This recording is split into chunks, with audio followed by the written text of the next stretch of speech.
Thank you. Welcome, everyone, to Modernist Monuments, Minneapolis, Post-War Places of Worship. Welcome to all Linden Hills History Study Group members and members of DOCOMOMO, which is an acronym for Documentation and Conservation of the Modern Movement. Tonight's speaker, Bobak Ha'Eri, has a BA from the University of Southern California, a JD from the University of Minnesota, where he's currently an adjunct professor for the University Honors Program and instructor of legal practice at the law school. His interest in architecture blossomed when it was far too late to change majors in college. Passionate about all modernism, he enjoyed diving into the history of buildings and places, and he has developed the Minnesota Modern Registry, which is on the DOCOMOMO Minnesota website. You can find out more information on the table in the back. So without further ado, it's my honor to introduce tonight's speaker, Bobak Ha'Eri. Hi, everybody. Hi, Bobak. Hey, Peter. My name's Bobak Ha'Eri. I am a board member of DOCOMOMO USMN. I wanted to thank everyone here for joining us. I want to thank for that wonderful introduction from Ruth. And it's my pleasure to join you all and talk about modernism in Minnesota, in ecclesiastical architecture. And this is going to be a fun journey through a lot of things. So, all right. My name's Bobak Ha'Eri. If you want to know how to pronounce it, there you go. Bobak. I draw this on the board every time I teach. It makes it a lot simpler. I'm also the type of person that goes by my first name. So if you need questions, I'm going to be happy to answer a lot of questions. I will try to not talk as fast. I didn't realize Robin Williams talked fast until someone pointed it out to me. I just thought everyone talked at that speed. But I will do my best to keep it within a reasonable period. So I'm with DOCOMOMO USMN.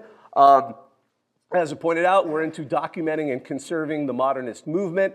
I created the Minnesota Modern Registry. It's this map, about 10,000 objects, plus many others that have been demolished, around Minnesota and the 5-state area. I'm really into it. These aren't buildings that we're trying to save. These are buildings that we're just trying to document, because if you're trying to understand a movement, it's beneficial to have a better idea of what's out there. And it helps with figuring out different buildings by different architects, different styles, different decades. And it's something that we like to do, and it's something that's been a big focus for me. And again, I'm fortunate to be a part of an organization that supports it. Before we begin, I just wanted to give a few acknowledgments. First of all, I need to just take a second and say we are living in a really crazy time right now outside, and I just hope for peace. That's the best thing you can hope for in any of this stuff. But as for this particular talk, I wanted to thank my fellow board member, Ben Klassen, who's actually here. He's been manning the table back there. He's an architectural photographer by trade. He's been helping me take photos of some of these buildings. So if you see a great photo, it's his. If you see a great, not so great photo, it's probably mine or another source. But together we try to do our best to get photos of this. Obviously, I want to thank the Linden Hills Historical Study Group for inviting me to come here and talk. It's a pleasure to join all of you. Also, obviously, DOCOMOMO USMN. I want to just really quickly say the Hennepin County Library digital collections have some of the most remarkable historical photos I've seen of churches that I just did not expect when I was looking for some photos of churches before perhaps some of the more recent alterations had been made. And I want to thank again some of the congregations who welcomed myself, as well as in cases where Ben could make it, both of us in to take photos to kind of, again, sort of further illustrate this particular presentation. I always like to start and just kind of give a 10,000-foot view. I always like to kind of start about asking, what is modernism? And then looking at some of the movements in modernism, some of the thinkers in modernism, before we really focus in on some of the churches here, because I think it better suits an audience to understand the whole setting before we jump into the specifics. Because otherwise you hear terms and it's already hard enough to keep track of everything, but then it gets really hard when we're just sort of, surgically going in and immediately talking about specific structures. So the first thing I'm going to talk about is, what is modern? I mean, when we think about modernism, we're thinking about, especially in the ecclesiastical architecture, people would always say, oh, this is not like what was there before. They break the rules.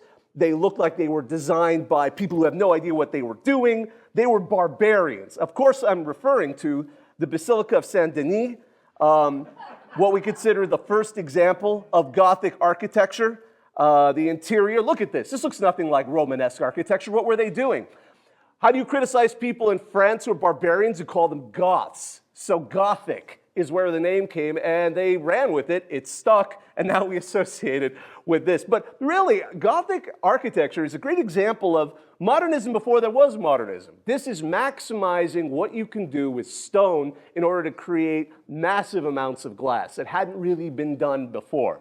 So when we're thinking of that, it's weird to look at this and think this is modernism before there was modernism, but in the same sense, the same approach. We're trying to use things to advance design and not just get stuck in old ways. Because when we're talking about modernism, we're talking about technology. We're talking about new materials like steel.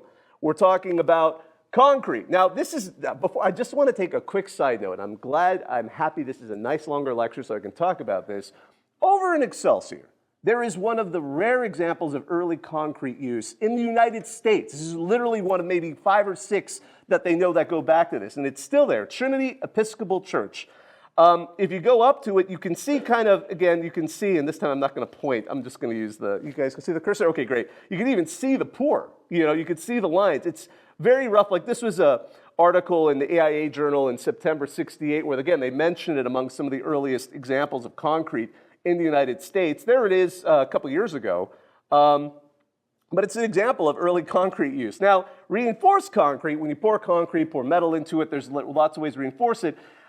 This is one of my favorite buildings in the state of Minnesota because it is so important, not because I'm a Nordic ware fan, but because the P.V. Hagelin Experimental Concrete Grain Elevator is a U.S. landmark. It's been a landmark since the late 70s. The reason being, this is the first reinforced concrete grain elevator. It was built outside of Minneapolis because they were worried that when they filled it with grain, it might explode. So they put it outside the city limits, and it worked. And next thing you know, this concept spread like wildfire, especially along all the grain shipping routes and the Great Lakes. The Washburn egg mill is one that I like to reference because this is an example of when pictures of these started to disseminate into Europe. The early modernists saw this and saw what they were thinking of done on a scale that they thought was monumental, like Egyptian is some of the ways they would phrase it. They would see these clean structures, clean designs, just technology and structure, not trying to ornament with little ornamentation. The reason I bring this up is, so I was told about this book, luckily, hey, 8 books, all I gotta say. I found this 1913 yearbook from the German Workbund, and Walter Gropius had given a very seminal lecture. One of the things he had included in his lecture was a slide of the Washburn A mill. That shows that even someone who was, and we'll talk a little bit more about Gropius a little later, some of these early modernists were absolutely impressed by what was being done with these grain elevators, all because some people decided to build what is now the Nordic ware sign. In fact, real funny, the first publication by the Bauhaus also included a picture of it when I grabbed an English copy of it. So again, in addition to technology, we also saw kind of a new approach to design. It was really a rejection more than anything, a rejection of stale revivalism. And when we're talking specifically with religious architecture, and we're going to get more into it, a lot of people by the 1800s, especially late 1800s, were demanding like revival styles, like neo-Gothic, neoclassical, Tudor, Byzantine. They weren't asking for new things that pushed what architecture was doing. They were asking for throwbacks. So part of what we were seeing just across all areas of architecture was a rejection in modernism of revivalism and a rejection of what we'd call eclecticism, which is kind of an offshoot of the Beaux-Arts, where you're taking different elements of classical styles and kind of mishmashing and putting them together. You could say the postmodernists came back to that well a little bit, but not quite. So again, in parallel, there's also something going on in ecclesiastical beliefs. I'm not going to go into a huge, the theology I'm not entirely qualified for, but I do want to point out a few things that were happening in parallel in the main denominations here. In Catholicism in particular, for example, you had something called the liturgical movement. That was happening at places like, now this isn't the modern church, but being led by the Benedictines in particular. This is one of their abbeys at Maria Laach in Germany. they were kind of trying to restore an active and intelligent participation of the people in the liturgy. It was encouraged to some degree in the early years of the 20th century by Pope Pius X, and it anticipated and foreshadowed what would later be kind of that great moment of change with the Second Vatican Council in the 1960s, aka Vatican II. The influence of this in Catholic theology and how they would design their places of worship and how they would kind of orient them also kind of, I would say, obviously spilled a little bit outside of Catholicism, because some of the closer mainline Protestant denominations, such as Lutherans and Anglicans, also saw a lot to be desired from those changes. A lot of these arguments, especially as they applied to architecture, included kind of an argument against sort of outworn cliches and nostalgic exercises. The buildings of the past were honest to those materials and techniques of that time, but a church at least the present time shouldn't necessarily be designed to be a museum piece. It shouldn't be designed to echo the past. One quote I saw was that this miserable deception in a place where truth reigns supreme. And we're going to see that echoed, I think, by other theologians. Because in the world of Protestantism, similarly, denominations were kind of re-examining their basic character of faith and developing more sensitive expressions of their differences.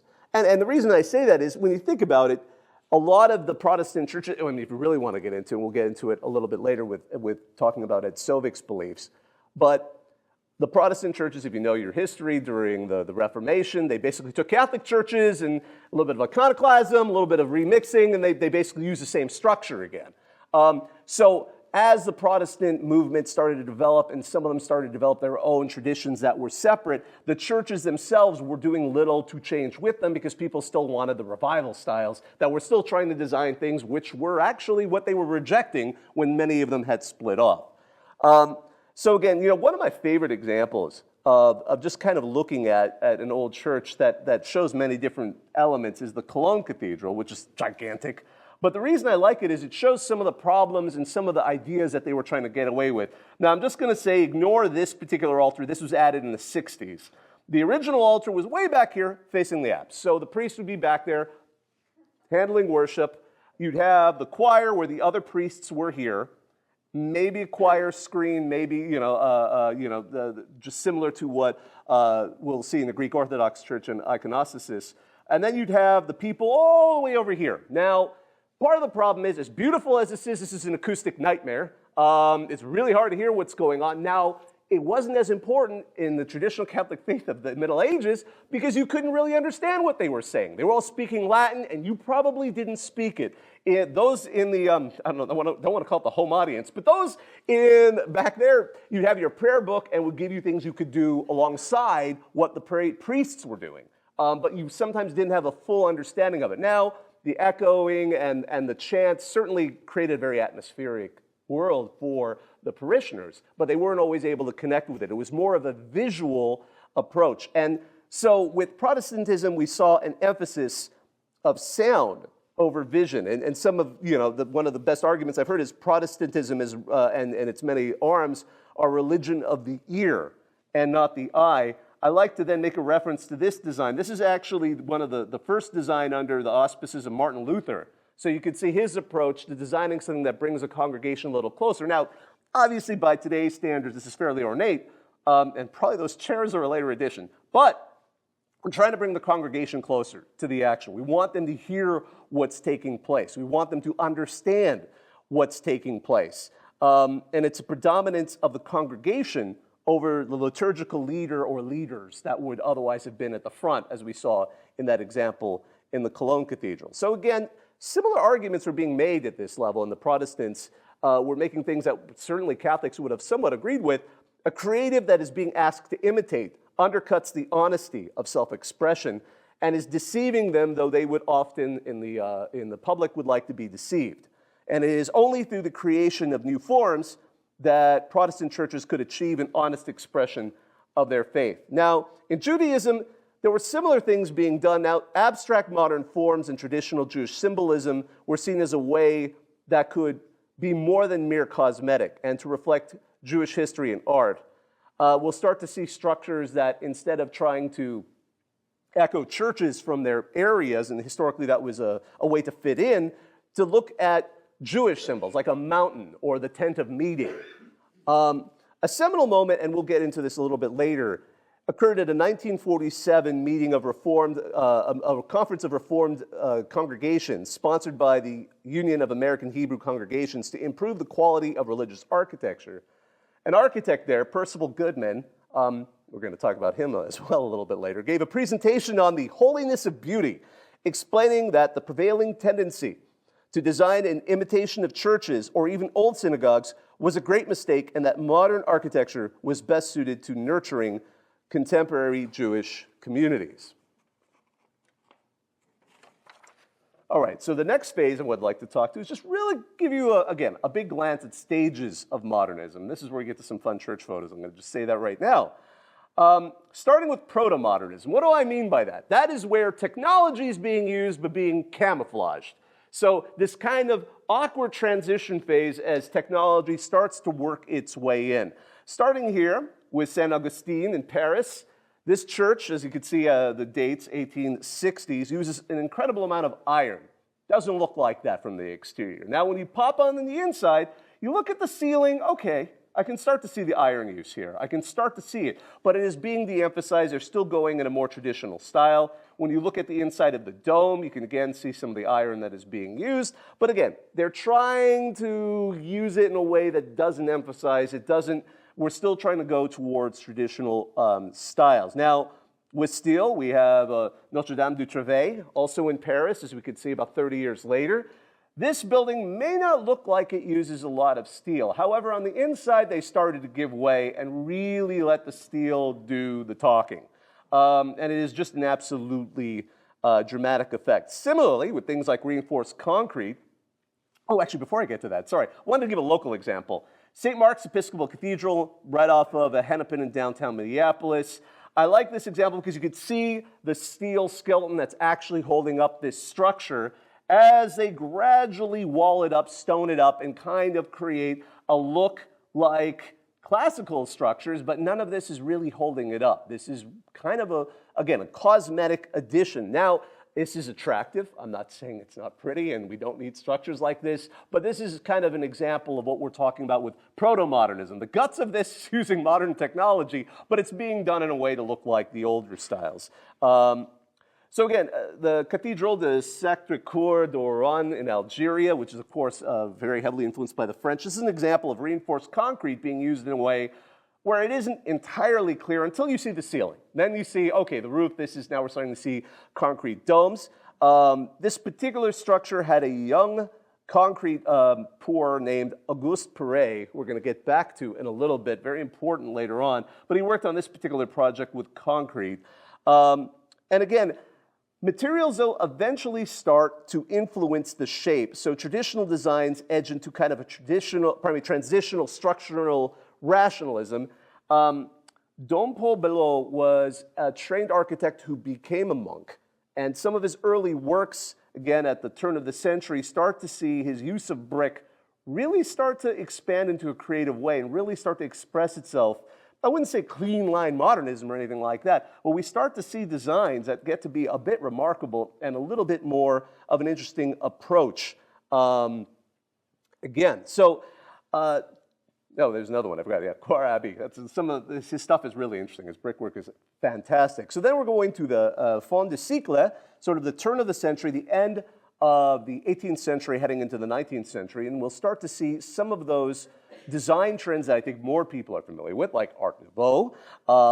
In this sense, we start to see Saint-Jean de Montmartre, which is, I think, a great example of, again, the structure is now starting to express itself in the design. It's also ornate. It still has the beautiful kind of organic nature you associate with Art Nouveau, but you start to see the structure itself starting to express itself without as much cosmetic design. And even in cosmetic design, you have the Vienna Session, the Kirche am Steinhof, sorry, I'm trying really hard. The design of this particular structure, again, I love the interior because we see this now, and we think, oh, this is pretty traditional. At the time, this was anything but traditional. This is starting to see modern art, modern design being integrated into into the decorative arts, at least within the liturgical artwork within the church.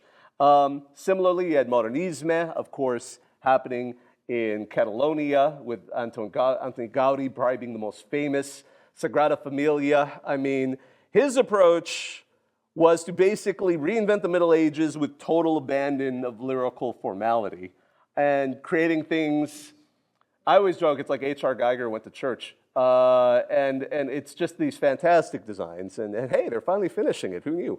I went there a long time ago and it was not, clearly. And then in the United States, of course, we have our own local kind of unique approach, this new idea, this modern approach to design, not necessarily borrowing entirely from the past. We have the prairie style.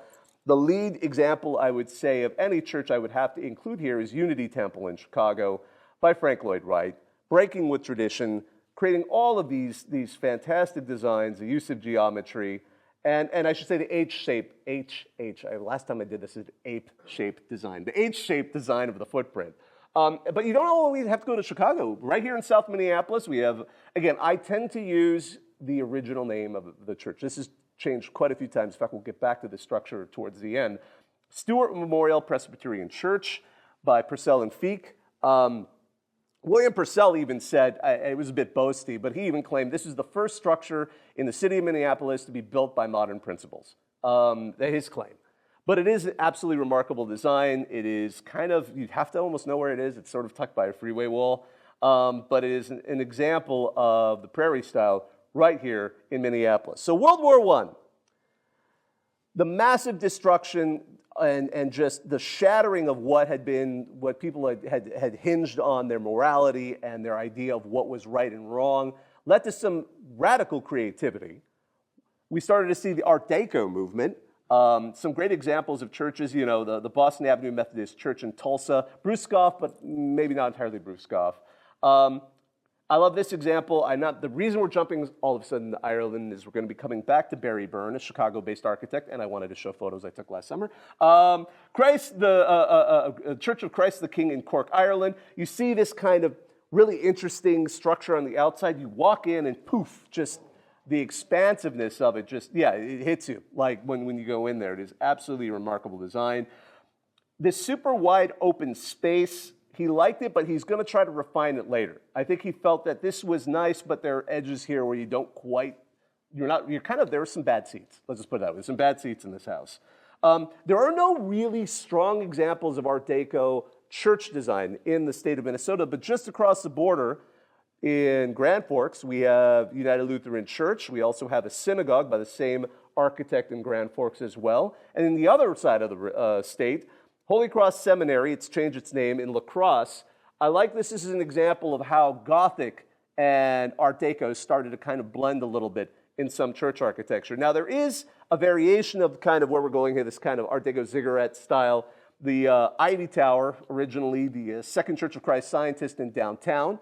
An example of that area. This was supposed to be one of several towers in a really cool giant structure in the middle. They abandoned this approach and went a very different direction. But this was the part that was constructed, as well as Shara Zedek Synagogue, now a church in North Minneapolis. It is also an example where you're starting to see a move away from the traditional kind of, especially synagogues of this era love to get kind of a Neo-Byzantine or even Moorish design. This is splitting the difference a little bit. We're starting to see ideas of streamline, ideas of some of that Art Deco kind of work its way into this structure as well. In parallel, I also want to mention Expressionism. Now, I'm going to start with a non-church because anytime you see an article on Expressionism, it's like you have to include a picture of Einstein Tower. I'm also including it because Eric Mendelsohn's someone we're going to come back to in a little bit, and when we're talking about church architecture, or I should say religious architecture. The Sternkirche, unbuilt but very influential by Otto Bartning. The interior, you start to see this rise of the parabolic arch that we're going to see a little bit more, especially in these expressionistic designs. Kreuzkönig by Dominikus Bohm in Germany. He loved to work with brick, and his brick expressionism is remarkable. The detailing on this particular structure still strikes me every time I see it. Now, the interior, again, we see a real heavy use of the parabolic arch. In fact, The St. Engelbert Church in Cologne, he really goes all out on the parabolic arch. As we can see, so much of this structure is designed using that form. This is really a kind of a longer setup for this particular St. Austin's Catholic Church, since demolished in North Minneapolis by Barden Vanderbilt. You could see, again, similar designs, really just striking design. However, I should say part of the reason it doesn't exist anymore is it was built, by all accounts, very poorly and started to fall apart very quickly. And then they needed a bigger church, so it ended up being knocked down after a very short amount of time. But again, the design elements are still quite interesting. There's a certain level of femininity to the whole thing that I really enjoy. And then on the back, they had slapped a streamlined structure. There is another structure. Now, again, this is built by a congregation, the Seventh-day Adventist Tabernacle. It still exists. It's been upgraded a little bit in North Minneapolis. Not entirely a Quonset hut. I mean, they have these dormers on the side and all this stuff. They ended up strengthening it by replacing the side walls with concrete, or I should say with steel, and then kind of, buffing out that front of the entrance. It's no longer a Seventh-day Adventist Tabernacle, but it still exists in North Minneapolis, and again, kind of a hint of that era. And then finally, when we're talking about Expressionism, I want to reference St. Columba Catholic Church in St. Paul. This is the same Chicago architect who designed that Irish church, which is why I wanted to mention it. He later kind of went from Art Deco into more of an Expressionist design. This structure is particularly interesting. It was designed for what was originally an Irish congregation. So St. Columba, an Irish saint, the priest who commissioned it wanted that round tower at the front, as the round towers you see around Ireland, and something that he pictured St. Columba would have been playing around as a child. He wanted that kind of a reference. The interior is absolutely striking. It just poof opens up. We had this as part of our one of our tours this last fall. Now, the church design, as I mentioned, the church in Ireland was a kind of a large rectangular space, so it had some bad seats. And when he was trying to come up with a better way of seating individuals, he thought, well, of course, with the Catholic faith, focus on the Eucharist is absolutely one of the most important features of their services. So he thought, how do I focus more of the congregation towards it? He started to get a more oval shape, and then realized that he had kind of naturally generated something that could be turned into the Jesus fish. You can kind of see the tail forming above the altar. Now, there is an almost identical church he designed of a similar footprint in Kansas City. That church, for whatever reason, is nicknamed the Fish Church. This church avoided that nickname, but it's also a fish church in footprint, I would say. As we kind of moved forward here, we start to see technology being exploited further to bring a purer form of structural expression. This is Notre Dame du Roncier near Paris.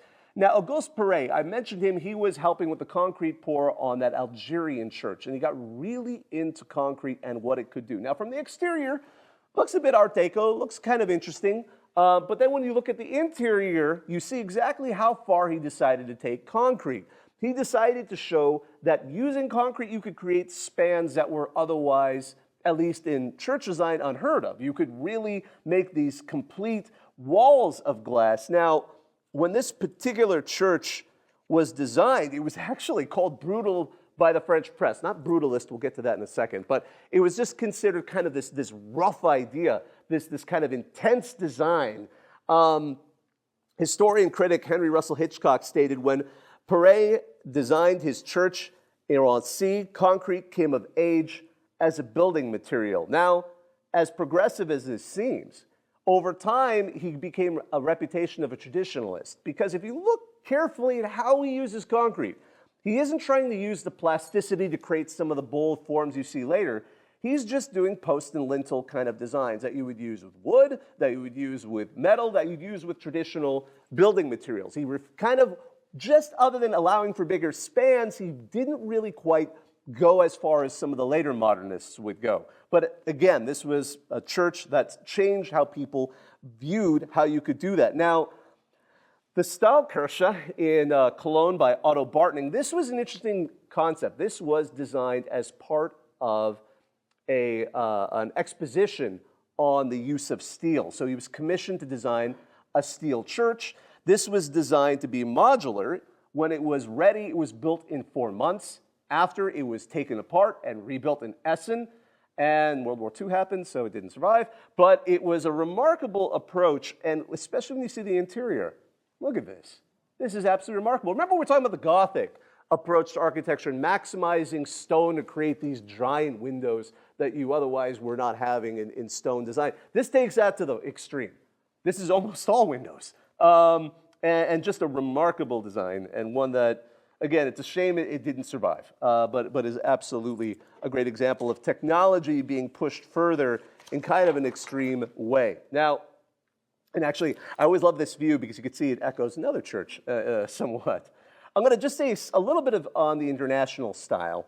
The international style was a pioneering effort in the earlier part of the 20th century to try and evolve new forms appropriate to the industrialized materials and machine age. Over time, it started to develop its own general aesthetic. The approach rejected historic styles applied on technology and materials like steel and concrete, and initially started to make the unadorned cube, the exposed frame, and the glass curtain wall hallmarks of an emergent modern design. All decoration that was, except that was supplied integrally by the structure itself, was stripped away ruthlessly. This movement represented a complete break with the past, with its materials, its structures, its forms, and its decoration. Now, the name of it, I don't know, some of you may know this, some people in this audience absolutely would know this. The name actually came from the Museum of Modern Art. They had a presentation of what was going on in Europe, the modern architecture, the international exhibition, with Henry Russell Hitchcock, the historian I mentioned, as well as architect Philip Johnson, who became quite famous in his own right. They kind of featured some of the modern works of Le Corbusier, Walter Gropius, Lescaz, Mies van der Rohe, and this became, this seminal exhibition became the name of the modernist style. Now, I'm going to take a step back and talk about who influenced the international style. Not Louis Sullivan, not an international style architect, but the influence he had was extremely important because with Louis Sullivan, we know of the term form follows function. Now, it's important to kind of talk about that. The Wainwright Building in St. Louis is probably one of his most significant works. In designing the new buildings of what his modern era existed, tall buildings, he didn't see a point in form following precedent. When precedent didn't design buildings like this, you can't look at ancient. Vitruvius didn't really talk this one through very well. So in his mind, form didn't follow precedent, form followed function. So that's, if you're thinking about that phrase, that's what he was kind of comparing it against. And we also have to give him credit for being the incubator for Frank Lloyd Wright. In Austria, you have Adolf Loos. He gave a famous lecture called Ornament and Crime, which kind of got turned into Ornament is Crime. He really wanted to strip away all decoration. Now, I'm going to just use one example, the Scheu House in Vienna. Some of you may know this. This is the house that Elizabeth Scheu, grew up in. It was designed for her family. Now, this particular house, again, you can see stripped completely of ornamentation on the outside. The form is the building. There's decks. You know, it's very clearly designed. But again, interior is a little bit more ornate. He actually was quite skilled at interior design if you see some of his structures, but his exteriors are particularly austere. And in parallel, we also have the Bauhaus with Walter Gropius, probably most important for the fact that it was an educational system where he tried to integrate all of the ornamental arts, all of the kind of the crafts into the architecture, into the sculpture, into the material science, all into one. This is their second home in Dessau, designed by Gropius. And all of these were kind of part of what became the progenitors of the international style. And again, as influential as it was in many areas of architecture, I don't have any examples of this pure form in ecclesiastical architecture because it did not quite take as it was. Don't get me wrong, constructivism, the Soviets loved it, but they weren't building churches. But this idea, you have to think of this reduction of buildings to their basic essentials were kind of a necessary step to break everything down and then free architecture from anachronism and then start building up again. And we start to see that evolution. It crept away from white boxes. The austere approach began to be used in handling traditional materials like wood, stone, brick, and the clarity of structural expression, simplicity of detail, and the use of integral ornamentation rather than applied flutings, moldings, carvings, and surface finishes became a basic tenet of modern design in all materials. So basically, it was a revolution of inherent qualities over grandiose effects. Just keep that in mind. So we're now going to take a quick sidestep to a return of the decorative arts. And this is particularly important to, again, ecclesiastical architecture. It was important because a lot of this was a move away from hokey, sentimental, liturgical art that was sort of, again, the modern movement was a part of mass production. Mass-produced religious statues started to look a little grotesque, a little inauthentic. Religious art, mass-produced, sometimes didn't quite have the same effect. And you started to see a desire for originality rather than the copyists that were being done, and to replace these lifeless banalities with works of creative genius.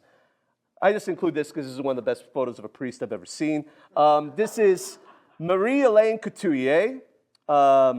He was a Dominican friar who gave up a promising career as an artist at age 27 to become a monk.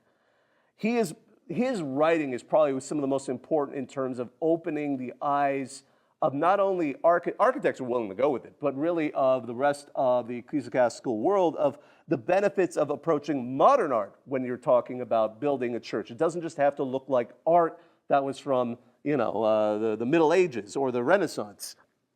A couple of quotes of his, because he was such a phenomenal writer. We believe that it was our duty to procure for God and our faith the best art of the present. We believed that if we were to effect a revival of liturgical art, it would be safer to turn to geniuses without faith than to believers without talent.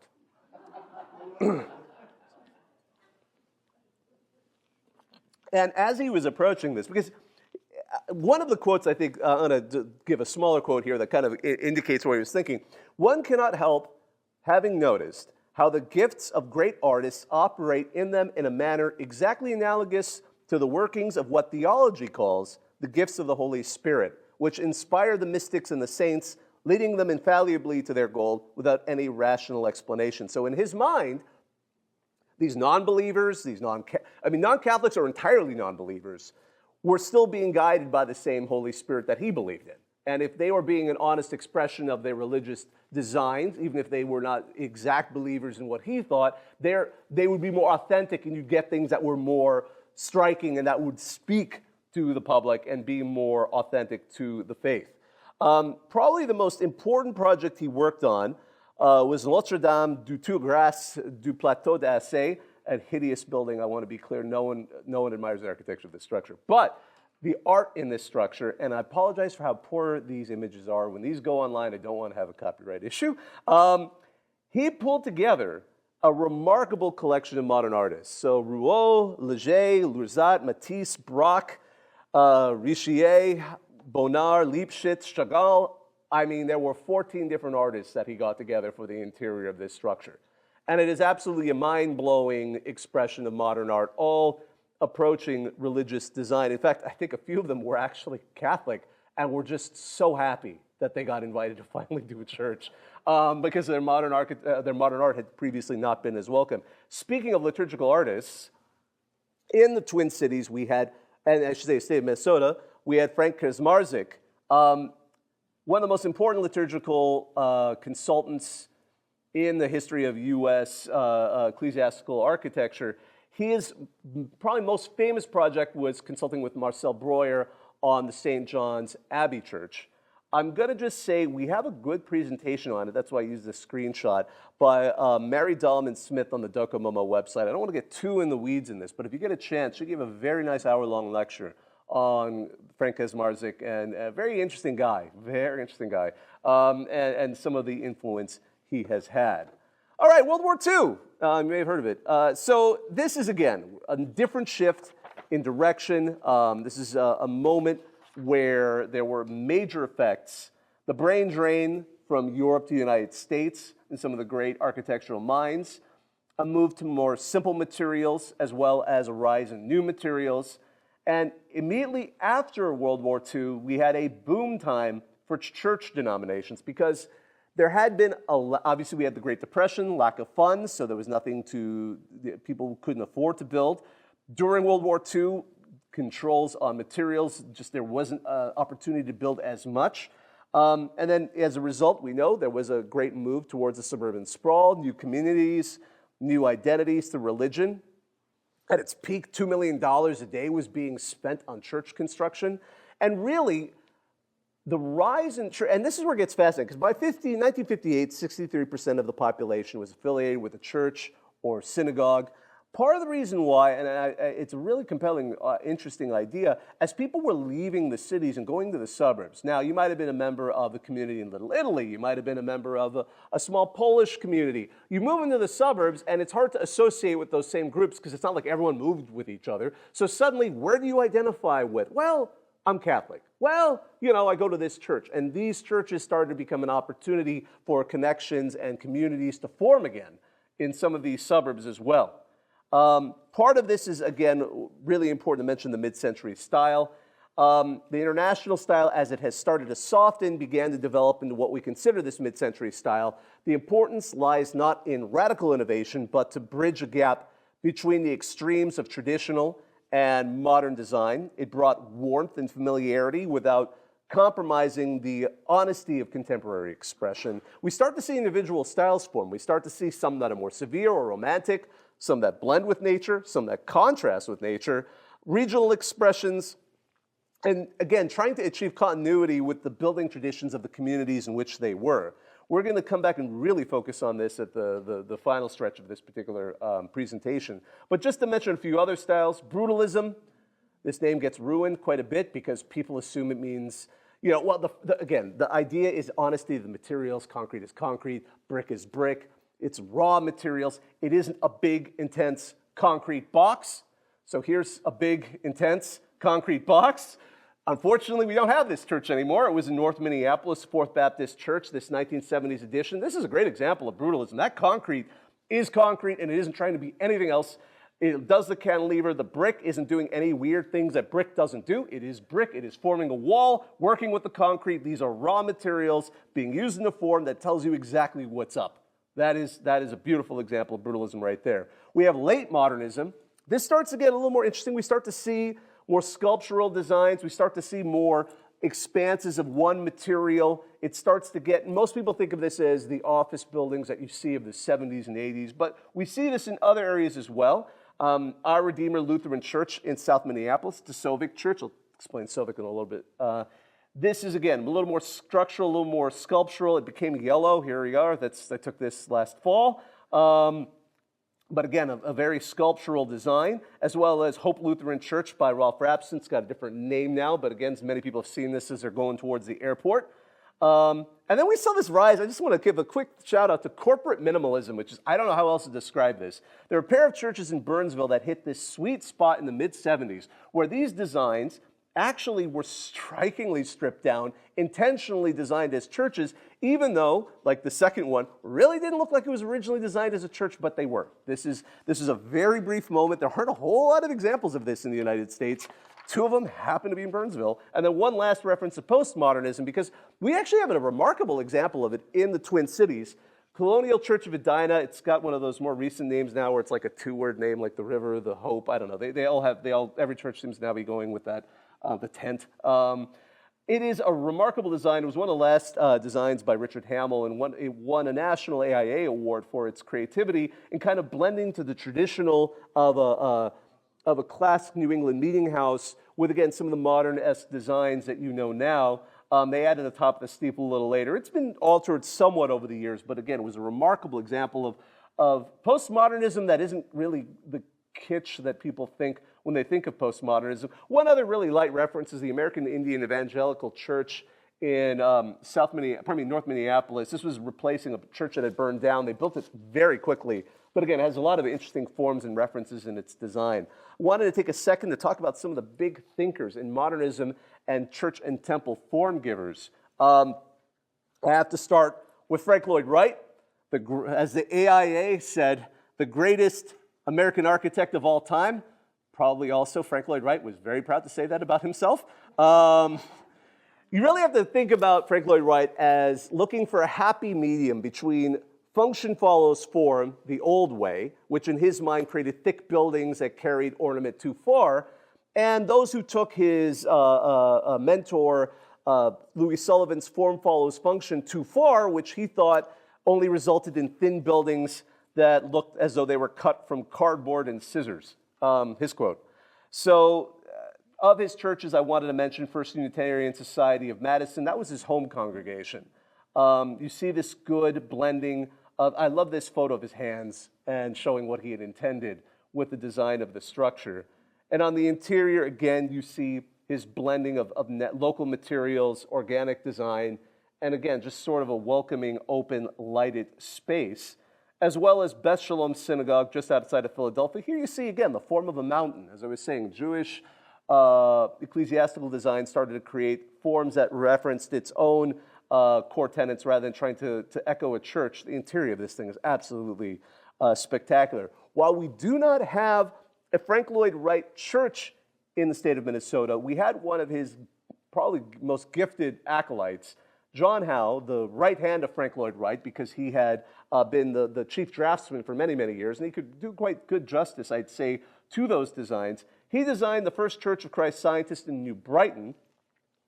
The interior of this is quite remarkable. Now, I want to point out, Christian Science has always been very friendly with modern architectural design because, as I said, Protestants started to really focus on what really makes a difference for our particular denomination. The only requirements for Christian Science are 2 lecterns. That's it.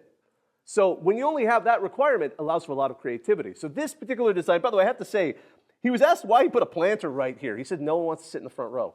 No one wants to sit in the front row. So why don't we just put a planter there? Like, and there you get it. It's wonderful. It's a nice design. It's very organic. Again, it shows that Wrightian influence, and it's right here in the Twin Cities. Le Corbusier originally was not really into church architecture. He was quite the committed socialist, but towards the end of his life, he started to design more religious structures. So I'm going to kind of focus on those. Notre Dame du Haut in Rochap, you can see how bold and structural and just intense the forms are in this. It's such a remarkable design with these deep set cutouts for the windows and the stained glass. Just wanted to make a quick reference to this, as well as Saint-Marie de la Touée, this convent he designed also in France. Walter Gropius, oh, right. No, he didn't actually design any. He didn't get a chance to design any churches. Sorry, this is a... he wanted to, but no, never ended up there. And then Ludwig Mies van der Rohe, best known for the concept of less is more, God is in the details. He designed the God box, which is the only religious structure he really designed, which is on the IIT campus in Chicago, which he master planned most of it. Very remarkable design. It really shows his commitment to making something. This is actually arguably less programmable than some of his other designs. But again, you can see how it is just a space for worship. It doesn't try to be anything more elaborate than that, but really, again, God is in the details. The detailing on this structure is beautiful. And you see his commitment to almost extreme minimalism. You can see, again, the Neue National Gallery in Berlin, again, shows how we create these big spaces that could be changed into whatever you needed it to be. The building was a structure, and the people could bend their needs to whatever the structure provided, because he would create something, that was basically a large functional box. Ilya Saarinen, we're going to talk about him in a little bit. His earlier designs tended to be more towards Art Nouveau, Art Deco, when he was in Finland, as this example shows. Then he started, when he moved to the United States, was at Cranbrook. First Christian church designed in Columbus, Indiana, is a very significant structure. We're going to be talking about its cousin here in the Twin Cities. This is a much larger structure than the one here. The interior, I will say this, our own Christ Church Lutheran is more refined in many ways. Part of it, I would say, is the more I've looked at it, is, in my opinion, denominational. This is a Disciples of Christ building. They didn't have the same requirements that the Lutherans did in terms of what they really wanted the structure to do. They just were more interested in the space that they could get. I always love to point out it had a reflecting pool. Like many a structure with a reflecting pool built in that era, water didn't want to stay where it wanted to stay, so now it's a lawn. Eric Mendelsohn, I brought him up previously because of the Einstein Tower when I was introducing Expressionism.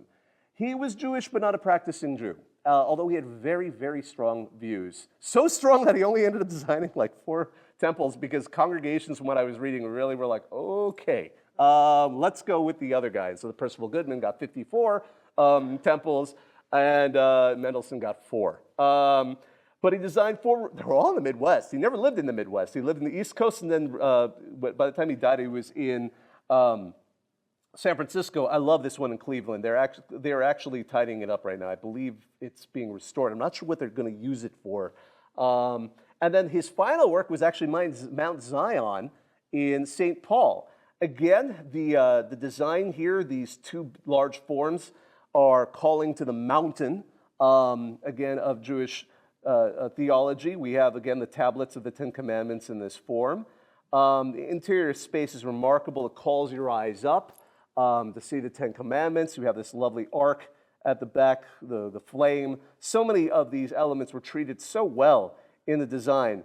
Pietro Belluschi was Italian-born American architect, best known for his early, well, a lot of work, but his early years where he became famous were in the Pacific Northwest. The reason I bring him up is his church designs almost can be divided into 2 phases. The first phase, when he was in the Pacific Northwest, he started to use what we would say the regionalism that I talked about. His modern designs were bringing the fact that in the Pacific Northwest, wood is a very important product. So this particular structure, as we look at this and we don't think it's that exceptional, the idea of using these beams the way he did in the ceiling blew people away for a modern design. They thought, like, you're using wood, and this is wood. It's not trying to be anything else. It's a pattern, but it's authentic to what wood is. It's not trying to fool itself and be something else. I mean, this building again, designed in the 1930s. His designs were, again, very functional. I love this one in Portland. This is, again, it's a rainy city. That's why it has this long overleaf. But then the whole design creates this spiritual space on the inside. I love it, using the glue lamp beams, using the wood. Again, we're in a city in the heart of timber country, but at the same time allowing the brick and those openings to create this kind of atmosphere. And his designs were very unique and always very well oriented. I believe he was Catholic, but all his designs tended to really address the desires of those congregations, like the Presbyterians and having the important table at the end of the church. He became the dean of MIT. When he left MIT, suddenly his designs got monumental. So some of you may have been to Duluth and seen the copper top. This is one of his designs. First United Methodist Church in Duluth. You go inside, this brings your eyes up to kind of contemplate your relationship with God. I like to contrast this with a later church he did, the Cathedral of St. Marie of the Assumption in San Francisco, using the plasticity of concrete. Again, we talked about why parades started to become a little unfashionable because people were like, look at what you can do with concrete. Wow, look at that. Brings your eyes right up. And again, we see that relationship there. Marcel Breuer, I have to reference him only because I've read literally at this point 17 books about him. His importance to some of these designs are important because especially here in Minnesota, he really was a master of expression with concrete and getting it to do sculptural things. I always call him a test tube baby of modernism because he went to the Bauhaus to be a carpenter, ended up inventing tubular steel furniture. I mean, really, truly one of the progenitors of it. I would argue the progenitor of tubular steel. You'll all recognize his chairs if you see him. And then started to get into architecture. From the beginning, his architectural style, there was no clumsy transition phase, international style from the beginning. And then from there, started to go into more of this, some would say brutalist, but really this expressionistic design. If you have never been to Collegeville and gone into St. John's Abbey Church, you need to go. They are finally getting very serious about this church. They are working on getting it on the National Register. It's a natural landmark. They're trying to start that process. And they probably would like to get on UNESCO, which would make them the first. So again, they are 100% serious. I love this new abbot. I had a chance to talk with them and sell them on that idea. But I didn't need to sell them. When they talk to you, they already have the idea. The interior of the church is just as striking with the concrete. Again, the real quick funny note, these little altars on the side, this is designed right when they knew Vatican II was coming, but it hadn't happened yet. So you couldn't change everything. You still had to have this traditional way of giving communion. They built them knowing that we don't want to build an altar rail, but we need something for that transition. So they built these individual altars. And then a couple of other things. If you go under the cathedral, they've got all these little really cool chapels. Because historically, before Vatican II, each priest had to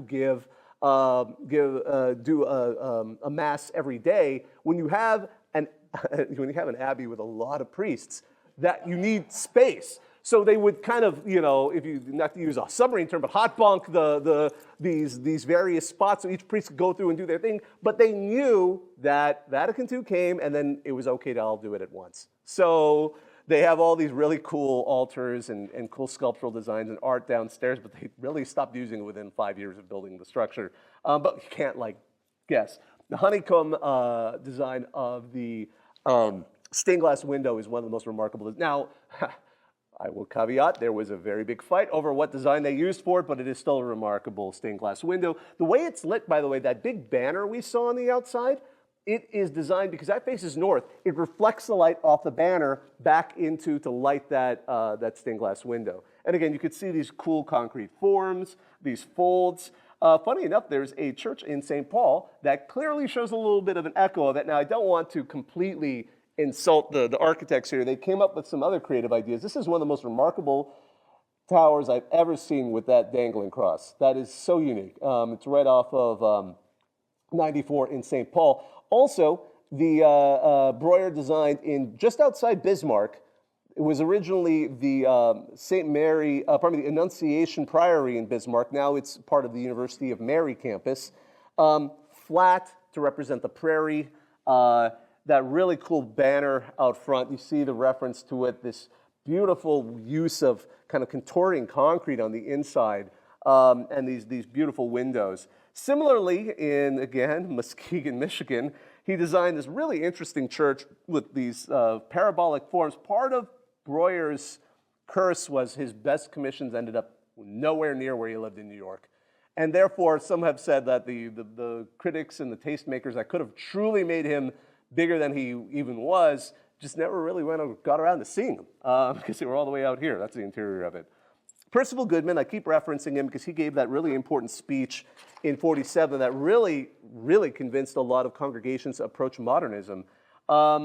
He was originally not a very religious person, didn't care about practicing temple design. World War II happens, and for obvious reasons, he decided he wanted to focus more on his Jewish background and started to approach trying to create modern designs. And his symposium that he gave was so effective that he got a half dozen commissions, which ballooned into 54 temples built in 20 states with a wide variety. This is one of his earliest ones in Baltimore. This one in Providence, again, shows, I love this kind of hangar design on the interior. This one in Miami Beach is so spectacular. I love the clamshell design, yet the interior is still very functional. It follows all the requirements of Jewish liturgy. This is the Temple of Aaron, one of his designs in St. Paul, just across the river. And it uses, again, a lot of beautiful artwork on the exterior and interior. His designs, again, you go into this, and this is the main worship space. You see that wonderful altar that draws your attention. The use of art is everywhere, including even more recently added pieces like that circular piece that's over one of the speaking podiums.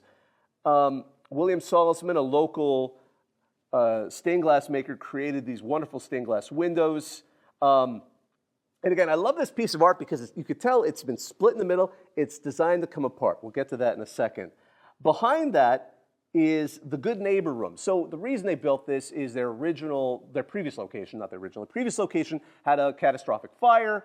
Other churches in the other religious institutions, McAllister College, all say, hey, just come worship here until you build a new spot or you repair your old spot. So a lot of this idea of good neighbor and being kind to those who are in need led them to name this the Good Neighbor room, and it was a space that anyone could use in the community. Now, at the same time, now here's the obverse. Now you suddenly see that folding wall. This is a very common feature, including in Mount Zion Temple, to have this kind of a removable wall, because in high holidays, you can have everyone because then everyone wants to show up the temple. But you don't want to build something to that scale for all uses. So while it's a functional room for events, you can suddenly open it up and have everyone come over for when everyone really wants to pray.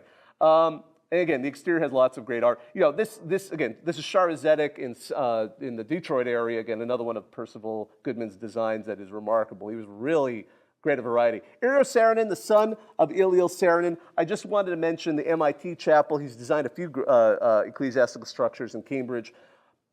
Nice, round design. You know, good ideas get copied in Dinkytown.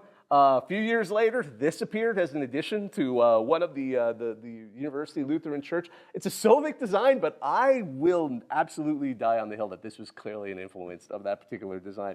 And speaking of Edward Sovic, lived in Northfield. I don't think enough people appreciate how important he was to church design in the United States, because he approached it in a very intellectual manner. Born in China, the missionaries moved to the United States, went to St. Olaf, wanted to be a priest, decided instead to become an architect. His designs, especially his mature designs, come up with a very interesting approach because he came at it in a very academic way, doing a lot of research on the development of the early church. He pointed out the word church, from his understanding, meant a group of people. A group of people come together to pray, that becomes a church.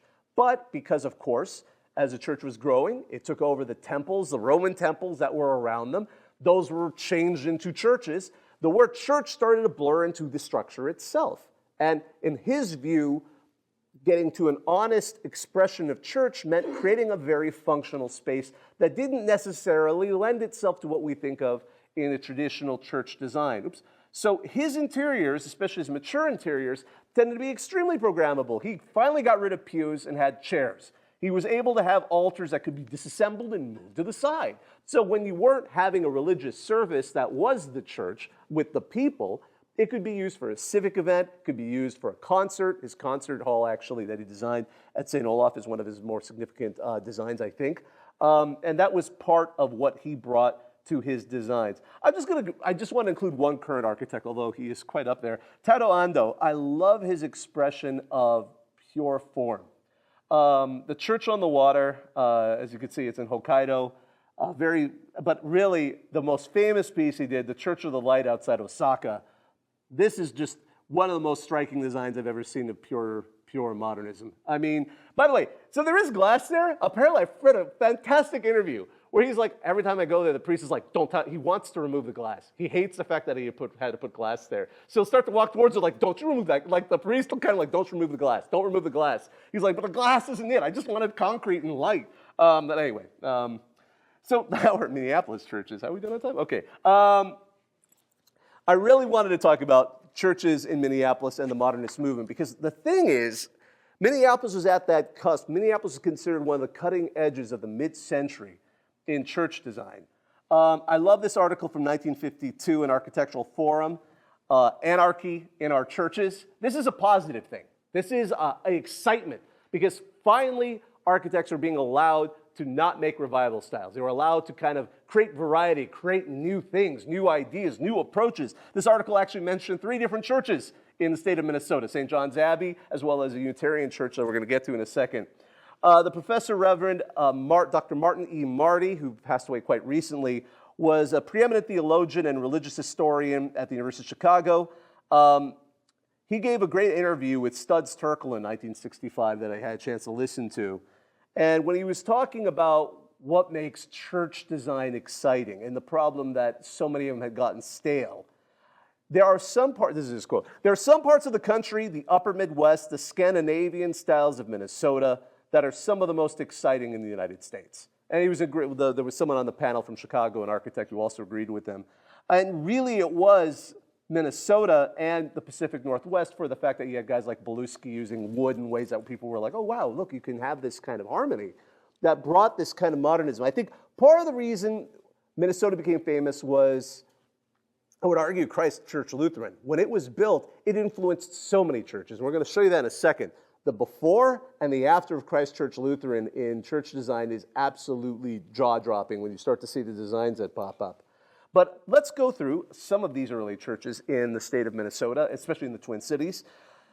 St. Francis Cabrini Catholic Church, long in Thorshaw. This is mostly done by Robert Cerny, who was a professor at the U and later one of the named principals who became Thorshaw and Cerny. This is the first modern example of an A-frame in the Twin Cities, this particular structure. This Catholic church near the University of Minnesota. It was important to him because he was a member of this congregation. It was jointly awarded first prize by the Church Architectural Guild of America for churches of less than 300 people, and Progressive Architecture, which was probably the most significant magazine for architects at the time, also gave it a feature for its designs. In an architectural historian in the Twin Cities, Donald Torbert, also admired its effective exterior. Very simple church. The interior, quite plain. It's been heavily rejiggered around.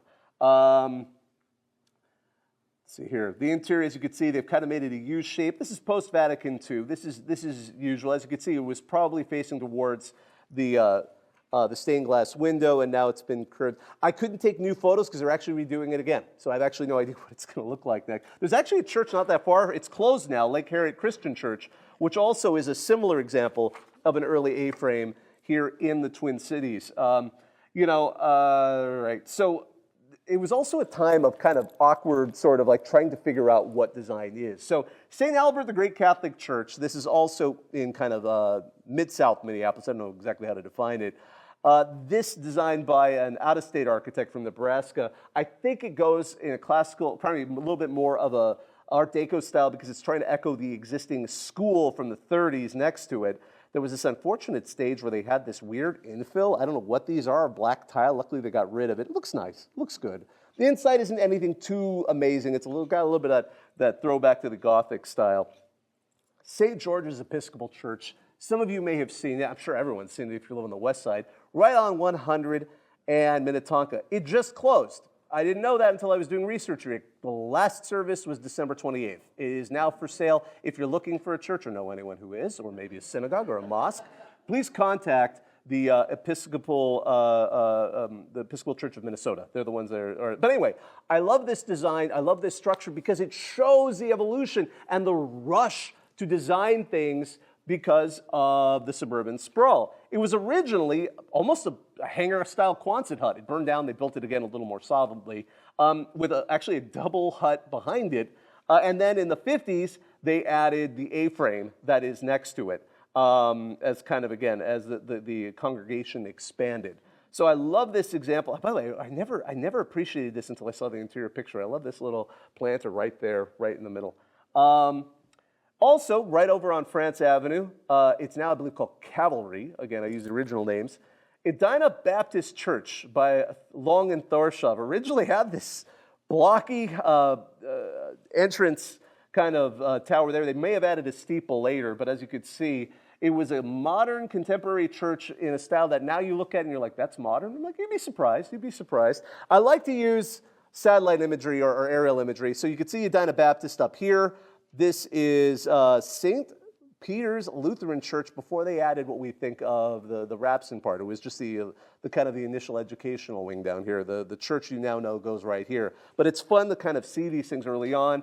They built that initial wing and then added made it a T-shape with an educational wing. And then over time, that's the same footprint now.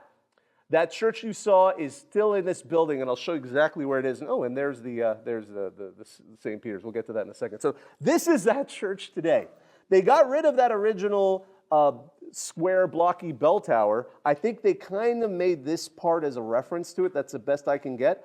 But this right here is the original part of the church, and that was the educational wing. They completely redid the exterior with, I'm just going to say, not a big fan of the late 70s fluted masonry, but, hey, that was a thing. That was popular for a while. You also saw, and this is going to North Minneapolis, a whole movement of restyling churches to kind of match the modernist movement. I like this particular structure. It was originally Bethel Lutheran Church.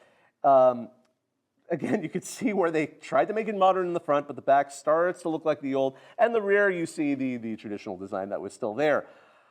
Grace Methodist Church, no longer Grace Methodist Church. So this is what happened. Now, Italo Bichetti, I know the guy really well because he designed probably 100 of the 2.5-story 8-unit apartment buildings you've seen around the Twin Cities. He was one of the ones, especially in Minneapolis, that did them. When you hire that guy to do an extension to your church, guess what gets attached to it?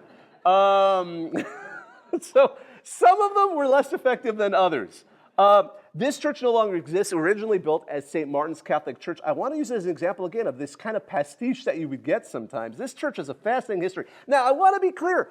This all happened in short order, but the idea of grafting an entirely new style onto an old church happened a lot in ancient times. I always love this because this one got frozen in time. They were in the middle of removing the neoclassical. Let's just keep it. So you have this Gothic Hulk behind the original, and this is still how it is today. It collapsed twice in its history because they sometimes were pushing the vaults maybe a little too far.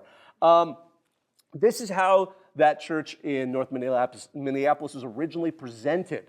And then within a year, the design got changed, and they decided to go with more of a reference to a slightly more Art Deco style with these kind of geometric forms, but the back of the church was still that original kind of more traditional style.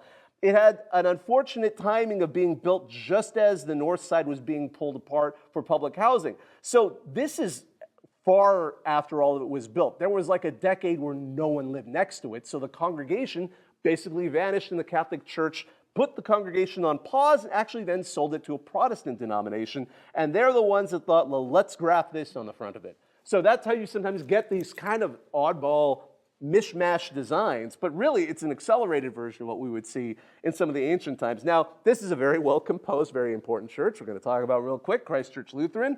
Eliel Saarinen, Associated Architects, Hills, Gilbertson, and Hayes. I don't always bring up the Associated Architects, but we're going to come back to that group in a little bit. Now, this is a National Historic Landmark. It was the recipient of the National AIA's 25-year award in '77 for its lasting impact. The jury at that time called the church's architectonic character its greatest value. Structural, acoustical, and mechanical elements are integrated into the form with no compromise. Few examples of religious architecture illustrate this attribute so well. The asymmetrical quality of the plan challenged conventional expectations, setting up a balance of the practical and aesthetic which carries through the entire structure. So it is a steel frame with exterior bricks of varying color and trim, and buff color, Mankato stone. That was the '77 award. I have a better interior photo. So you come into this structure, you get the classic little squeeze and then release into the main worship space. If you haven't been in here, first of all, I want to insist that all of you go and visit it at some point. They have lots of opportunities to come and see this in public tours. The importance of this design is really, there's so many importance of it. The idea of building something cost-effective that also was as effective as it was acoustically. The interior, as you can see, it's finished in this rose-colored Chicago common brick and the whitewash brick at the back. But really, what makes it notable is the way it's been designed for acoustic. Lutheran churches have sometimes been called singing churches. And I always love that particular phraseology. So you can see, the most obvious way you can see is the ceiling here is asymmetrical, it's leaning. These two walls do not form parallels on opposite sides. They kind of form a little bit, they get narrower as they get towards the back.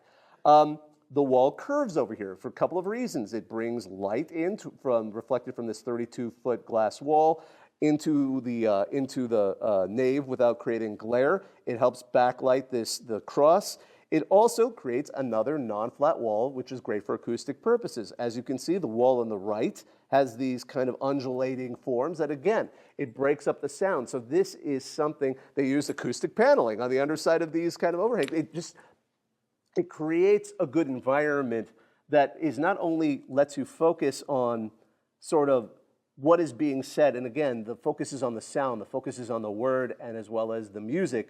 It creates a good example of that. And this showed what, again, and part of this, as I said, really, I think, stepping beyond what he had previously built in Columbus, Indiana, the requirements of the Lutheran liturgy really let him kind of go further and work with, again, I wouldn't say, like Saarinen was smart. He knew when he needed to consult with someone who was an expert in acoustics to create the effect that was done on the interior.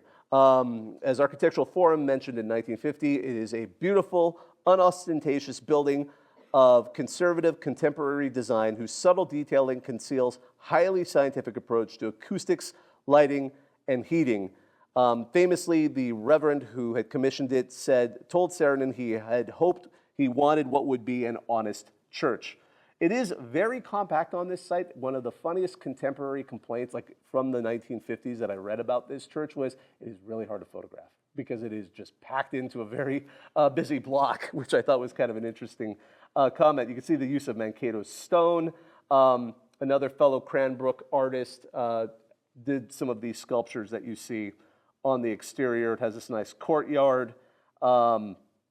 And then his son, Eero, because this is one of I should be clear, that's one of Eliel Saarinen's last works. He died very soon after it was built. His son, Eero, designed the extension, which is actually a beautiful structure. It's pushed into the ground. It has an enormous kind of gymnasium auditorium that you don't expect in this structure because he buried it. He did not want it to compete with his father's work. So if you go in there, it goes down a level and you suddenly see this huge space that you did not expect to be there. Now I'm going to reference a church that some of you may have seen nearby. This church, again, Lutheran Church of the Good Shepherd, probably best known for the 16-foot tall sculpture of a shepherd, not the Good Shepherd, it's not Jesus, but there is that 16-foot tall sculpture by Evelyn Raymond, a preeminent sculptor in Minnesota. She designed one of the sculptures that is representing the state in the Capitol, the U.S. Capitol. So again, this structure I don't want to say is trying to completely copy Christ Church Lutheran. It's sort of backed into this situation. So as you can see, Hills, Gilbertson, and Hayes, they were the associate architects of Christ Church Lutheran. Here's again, it was the biggest exterior sculpture attached to a building in Minnesota at the time it was built. So we've got a lot of play. This was the original design for the church. They originally planned it to be a little bit more traditional. There was a change in leadership in the congregation, and suddenly they wanted something a little more daring, a little more contemporary. So they had a competition. Gilbertson actually won, and his drawing became the basis for the direction they went in. Now, when they were doing the interior, this is the original version of the interior. They wanted something clean. The church couldn't necessarily afford something too elaborate, so they came above the altar. So that's why they came up with this wooden. It's made of wood. The outline of the Good Shepherd in the background. They used acoustic tile on this side. It was considered very acoustically well designed. But then there were tweaks. This is what it looks like now, and there's logical reasons for all of this. They eventually got to add the organ they always wanted, which is hidden by this screen. Okay, they decided to go semi-transparent. There were apparently real arguments of how transparent it should be. The problem was the acoustics were designed not for an organ. So when they actually got the organ in there, the acoustics were all completely broken. They did some analysis, so they had to replace acoustic tile with brick that undulated in some pattern, so they came up with this solution. So that's why suddenly it changes so radically. They actually had to alter it to meet. This is a fantastic space. Ben took these photos, and again, when we walked in there, the light was just hitting that so well. And in his photos. Again, these when they were expanding the structure, these were the stained glass there, and they were inset into the sliding glass doors that can now open to a hallway on the other side. This is, the obverse facing the back. You can see, again, the organ. This wall also had to be altered, again, for the acoustic purposes of the organ. And as you can see, they created these interesting reliefs of the apostles in the wall. They have this small sanctuary in the back. Again, you see the curved back again. It reminds me a little bit of Christ Church Lutheran back there. Again, the influence of Christ Church Lutheran, like the timing on all of these is hilarious. So Christ Church Lutheran gets finished by the end of the 40s. Suddenly you see churches popping up all over the state and really the region that start to copy it. Reinhold Medlander is probably one of the better architects in Duluth. There was a great article that he wrote a few years later where he said, look, there were the churches that we designed before, and then there were the churches we designed after we saw Christ Church Lutheran. It really influenced congregations. I don't just see in North Dakota, here we are in Waseca. Hey, it's also Hills Giver. Hey, look, we've seen that guy before. Again, in Hibbing, same architectural firm. First Christian Church, it's had many names, but originally First Christian Church, right by MIA, faces the same park as the Minneapolis Institute of the Arts. This was an award-winning church by Thorshav and Cerny. Had a remarkable kind of, I love the way they did this. They had these round apertures of clear glass in this wall. So at night, it would backlight the giant cross in front of it. It had won a local AIA honor award because, again, they admired the way it it did that. It was also unusual and didn't have a basement. The whole complex is above ground. That's the original interior. The church has since been sold and is now part of MCAD. They use most of the campus as part of their MFA program, but we're still trying to figure out what they're doing with the interior. We keep wanting to go in there and do an event in that space, because, I mean, if it's MCAD, it's probably used as an event space. One day, pay attention to Docomomo, we will get you in there. Again, other examples that you see the Christchurch Lutheran influence. I love this one because you could see these little reliefs that remind me of the exterior of that. In North Minneapolis, here in St. Cloud. Actually, these are in chronological order of when they were built. Here in just off the state in Wisconsin, the Sovic Church, way up in Ely. Oh, look at that in Truman, which is a small town in southern Minnesota. I'm just going to end with this one in 64 of the Christchurch Lutheran references. This church was just put on the National Register of Historic Places. Nowhere in the application did it mention at all the complete references it makes to Christchurch Lutheran. I can point out at least a dozen. But hey, I'm glad to see it on the register. Another example here in the Twin Cities of just kind of good mid-century architecture. Mount Zion Lutheran Church, you see the use of ecclesiastical art design, liturgical art here on the exterior. It has that fantastic bell tower, space age almost, with these really interesting insets with images of the apostles. Again, there you can see where it had its own sign. First Unitarian Society, right by the Walker Art Center. Very interesting design. This was one of the churches featured in the Anarchy in Our Churches article I opened with. Here was that featured article. It is a truly radical design of a church. I'm just going to give couple of quotes about this particular structure. Seldom has a congregation and its architects taken a firmer stand for reason instead of mysticism than in this new building. The result is a perfect articulation of the modern and inquiring faith it serves. This is a place in which to study and learn. It is more a school than a house of prayer. It looks like a school and is as full of practical good sense as it is restrained emotionalism. Now, the striking part of this is the main room. If you've ever been in here, you will see this room and it will take your breath away. It was always designed with this kind of design. When they upgraded the structure, they were able to keep the window panes in new windows, but in the same orientation as it always was. The design of this was designed to have that undulating ceiling, again, as kind of a way to have some level of acoustics, to not have too many flat structures. It curves down in the back to, again, wrap the speaker.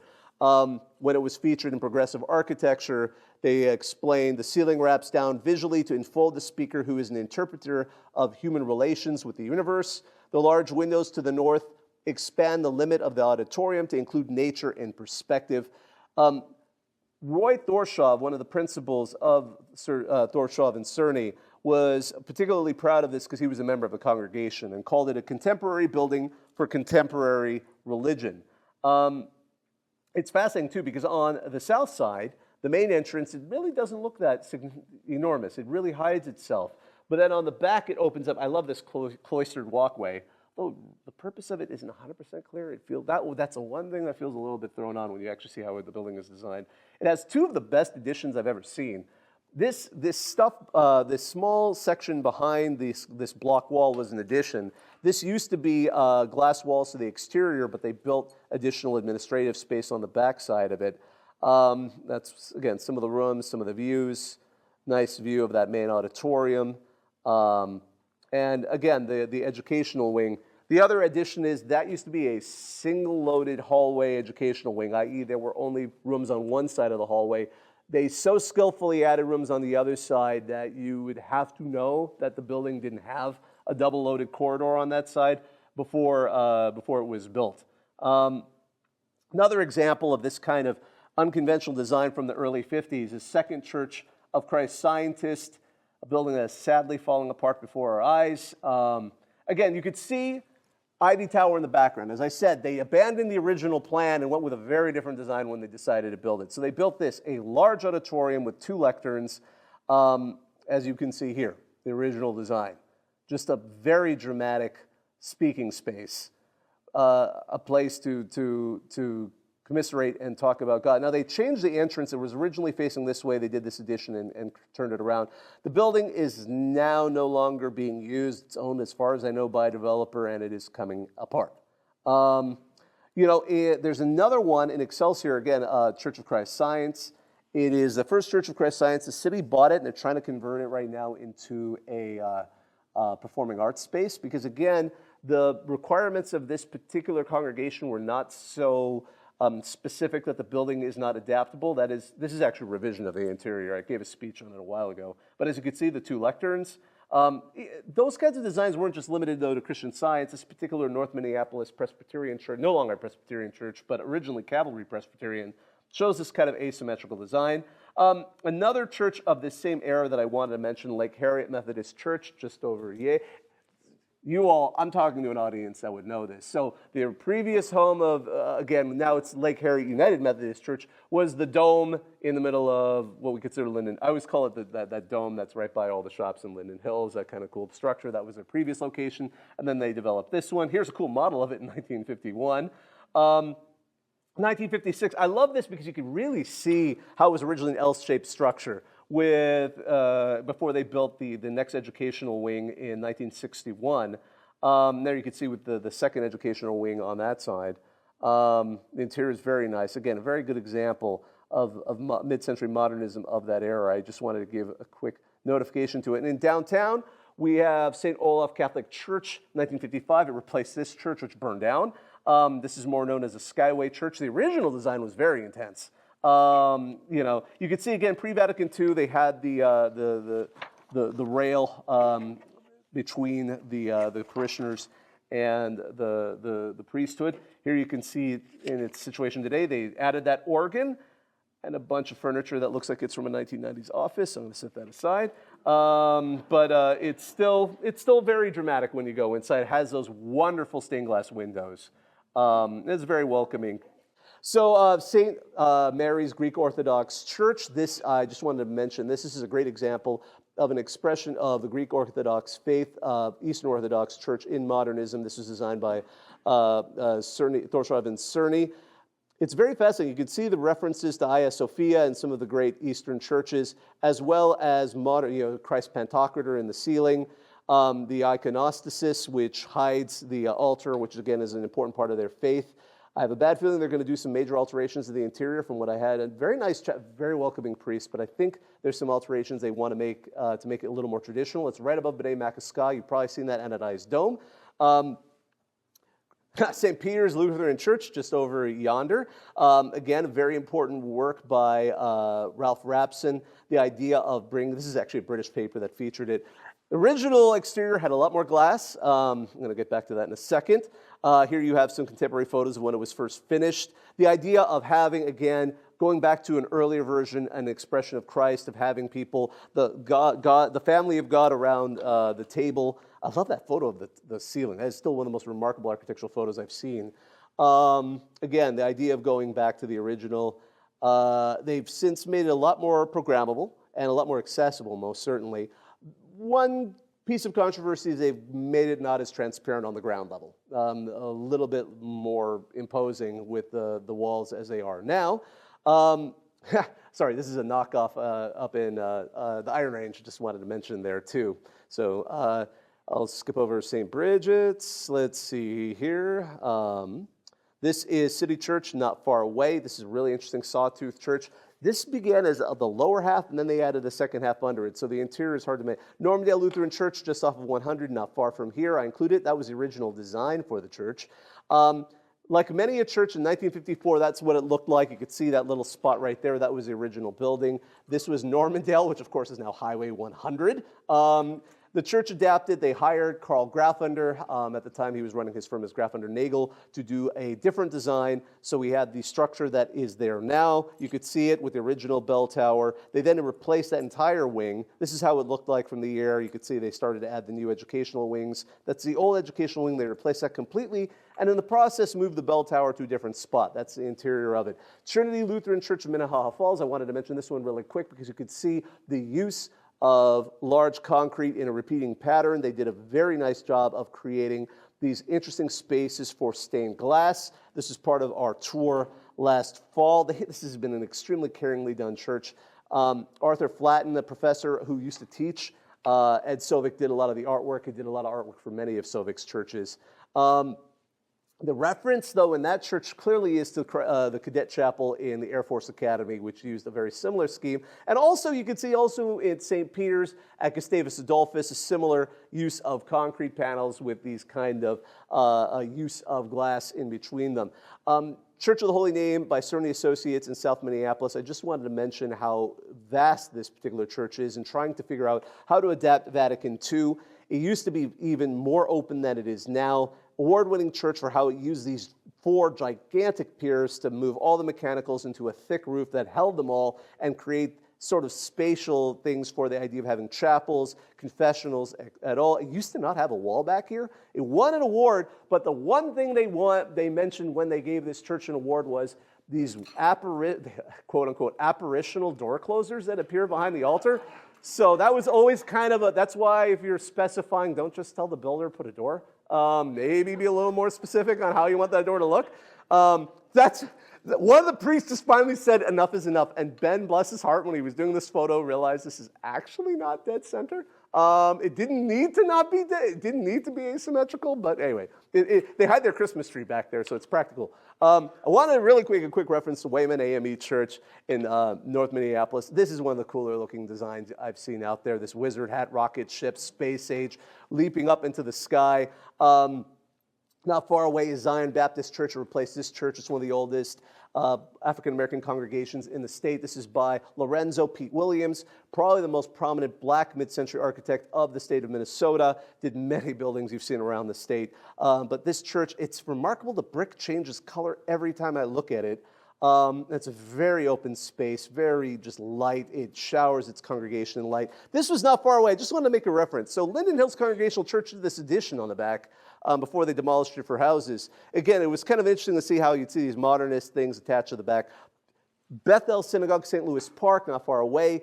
This is Benjamin Bassuk. This is one of the churches that left Minneapolis. The interior with the 70-foot rise above the main altar is absolutely fantastic with this stained glass that shows, again, the idea of peace among everyone. You have the altar behind, the ark behind the curtain. You have the reference to the burning bush on the right and the candles on the left.